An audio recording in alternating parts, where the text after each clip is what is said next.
Hi guys, welcome back to our channel.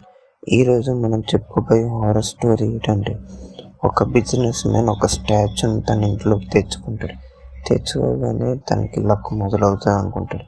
అయితే కొన్ని రోజులు బాగానే ఉంటుంది. ఇంతలోగా తన ఇంట్లో వాళ్ళు అందరు సైలెంట్గా ఉంటారు. ఏంటి సైలెన్స్గా ఉంది ఇల్లు అని అతను ఇల్లు చూస్తుంటే అతని పాప రక్తమార్గంలో పడిపోయి ఉంటుంది.